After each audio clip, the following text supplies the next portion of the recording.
अस्सलामुअलैकुम, मैं हूं मोहम्मद शफीक भट्ट। आज हम इंग्लिश ग्रामर में स्ट्रक्चर नंबर 9 को देखते हैं कि स्ट्रक्चर नंबर 9 में क्या चीज़ ज़्यादा इम्पोर्टेंट है।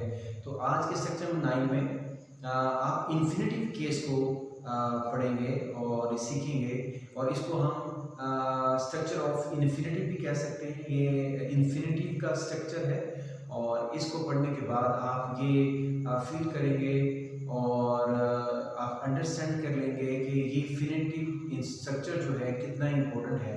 ये चाहे आप किसी राइटिंग में या ऐसे में इसको यूज़ करते हैं और या वैसे इसका इस्तेमाल करते हैं, तो ये इन्फिनेटिव केस जो है आपकी राइटिंग में बड़ा निखार पैदा करता है और बड़ा टेक्निकल भी है अगर ये हमें समझ आता है।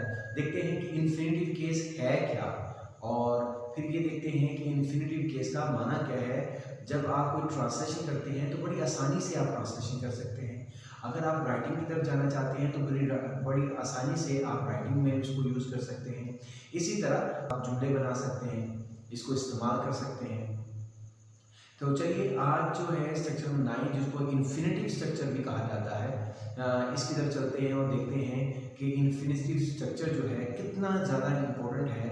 और मैं समझता हूँ कि इसके बगैर आप राइटिंग में ऐसे है, आपका लेटर है, एप्लीकेशन है और बहुत सारी चीज़ें हैं। चाहे आप कोई टेस्ट देने के लिए जा रहे हैं तो ये इन्फिनेटिव केस आपके बहुत काम आने वाला है। इसलिए इस वीडियो को एंड तक देखिएगा ताकि आपको इन्फिनेटिव के बारे में अच्छी तरह आप जान सकें और कि इन्फिनेटिव की ट्रांसलेशन कैसे होती है और ये कैसे बनता है।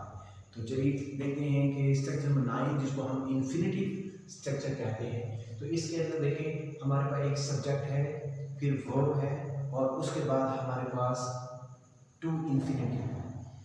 तो यहाँ पे हम लोग अगर देखें कि इन्फिनेटिव बेसिकली किसे कहते हैं, तो इन्फिनेटिव जो है इंग्लिश ग्रामर में जो टू है, TO2, ये जो है ये बेसिकली इसको हम इन्फिनेटिव कहते हैं। ये इन्फिनेटिव है। और अगर उर्दू में देखना चाहें तो कि उर्दू में इसका क्या माना है, तो हम लोग इसको मस्दर के माना में लेते हैं। और अगर ट्रांसलेशन करते हुए अगर किसी वर्ब से पहले ही आए, वर्ब से पहले आए, एग्जाम्पल दैट अगर मैं यहाँ लिखूँ गो, तो इससे पहले टू लगाता हूँ, तो इसका माना ये होगा जाना। और इसी तरह अगर मैं यहाँ पे कोई और वर्ब लिखता हूँ, जैसे मैं यहाँ लिखता हूँ, यहाँ रीड लिखता हूँ, तो इससे पहले मैं टू लिखता हूँ, तो इसका मतलब होगा लिखना, इसका माना होगा पढ़ना। और अगर मैं टू के बाद राइट लिखता हूँ, तो इसका माना होगा लिखना। तो इस तरह ये अपने मीनिंग देता है। टू जो वर्ब से पहले आता है तो ये इन्फिनिटी का माना देता है।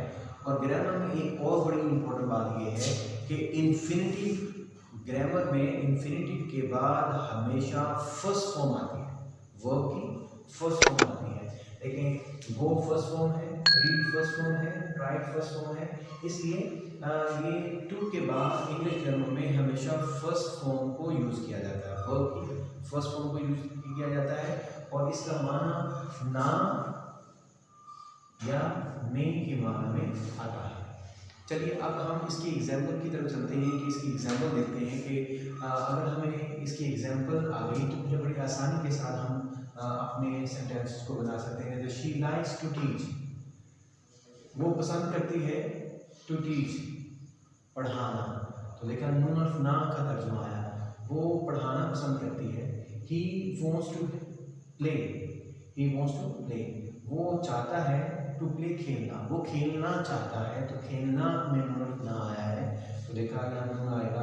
वी इंटेंडेड टू गो, हमने इरादा किया टू गो, जाने का, हमने जाने का इरादा किया। They forget to invite them, वो भूल गए उनको इनवाइट करना, उनको दावत देना। तो एंड में नून ना आ रहा है। You desire to eat pizza, तुमने ख्वाहिश की टू ईट पिज़्ज़ा, पिज़्ज़ा खाने की, पिज़्ज़ा खाने की तुमने ख्वाहिश की। तो ये इसकी एग्जाम्पल है और मैंने यहाँ एक चीज़ और भी समझने वाली है, इन्फिनिटिव केस जो है उसके लिए ज़रूरी है कि कुछ वर्ब आपको ऐसे याद हों, इसके बाद आप इन्फिनिटिव केस वाला वर्ब लेके आ सकते हैं। जैसे लाइक है, वोंट है, इंटेंट है, फॉरगेट है, डिज़ायर है। इसी तरह मैंने यहाँ लिखे हैं, जैसे लाइक है, लव है, वोंट है, विश है, स्टार्ट है, फियर है, फॉरगेट है, स्टार्ट है, एग्री है, डिसाइड है, इंटेंट है, लर्न है, होप है। ये सारे जो लिखे हैं, ये जब आप यूज़ करेंगे, इनके बाद आपने इन्फिनिटिव केस को लेकर आना है, यानी इनके बाद टू लगाएंगे, उसके बाद वर्ब की फर्स्ट फॉर्म लगाएंगे। इसको आप मदद कर लें, इसको याद कर लें, तो याद करने के बाद आप इसको आसानी से जुमले बना सकते हैं। मैं उम्मीद करता हूँ कि आज का लेक्चर जो है आपको आपने काफ़ी कुछ सीखा होगा और आपको इसकी समझ भी आई होगी। तो आप मेरे इस चैनल को जो WSH शेयरिंग है, इसको लाइक करें, इसको सब्सक्राइब भी करें, शेयर भी करें और आइकन बेल को भी प्रेस करें ताकि आने वाली जो नई वीडियो है वो भी आप तक पहुँच सके। बहुत शुक्रिया।